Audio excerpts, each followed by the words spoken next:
என்னதான் முட்டி மோதினாலும் ஜனநாயகன் படம் இப்போதைக்கு ரிலீஸ் ஆக போகிறது இல்லைன்ற மாதிரி தான் தெரியுது. அதாவது நேற்று வந்து ஜட்மெண்ட் வந்து 3 மணி நேரம் 4 மணி நேரம் கிட்ட வந்து நல்லா இழுத்து பேசி 2 பக்கமும் அடி அடின்னு அடித்தாங்க. அடிச்சுமே பார்த்தீங்கன்னா கேஸை வந்து டேட்டே சொல்லாமல் தள்ளி வச்சிட்டாங்க. எப்போன்றது சொல்லலை. ஸோ அந்த டேட் எப்போ வருன்றது தெரியாது. எப்போ வேணாலும் வரலாம். அதனால் படம் வருமானதும் தெரியாது. ஃபெப்ரவரியில் வர்றதுக்கு கன்ஃபார்மாக வாய்ப்பே இல்லை.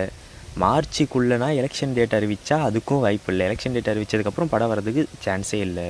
எலெக்ஷன்லாம் முடிஞ்சு மே ஜூனில் தான் வருமாடா ரிசல்ட் வந்ததுக்கப்புறன்ற மாதிரி தான் இருக்குது. இப்போதைக்கு நாளைக்கு வந்து மங்காத்தாவும் தெரியும் வந்து ரீரிலீஸ் பண்ணுறாங்க. இந்த கிளாஸ்லேயும் பார்த்தீங்கன்னா அஃப்கோர்ஸ் மங்காத்தா தான் ஜெயிக்கும். என்ன தான் இருந்தாலும் தெரிய கூட பார்க்கும்போது மங்காத்தா தான் எப்பவுமே டாப்பில் இருக்கும். மங்காத்தா தான் இந்த ரீரிலீஸ் வின்னராகவும் இருக்குது. ஸோ ஜனநாயகன் வாய்ப்பு இல்லை. இது நடுவில் சன் டிவி வேறு குறுக்க புகுந்து காமெடி பண்ணிட்டுருக்கானுங்க. இந்த வீடியோ எடுத்துகிட்டு இருக்கும்போது தான் எனக்கு இன்னொரு விஷயமும் தெரிஞ்சிச்சு. ரீரிலீஸ் நாளைக்கு சொல்லியிருந்ததும் போஸ்ட்பாண்ட் ஆகிடுச்சான். அப்போ மங்காத்தா கூடயே வராது. அடப்பான் அடே தோத்துக்கிட்டே இருக்கீடா.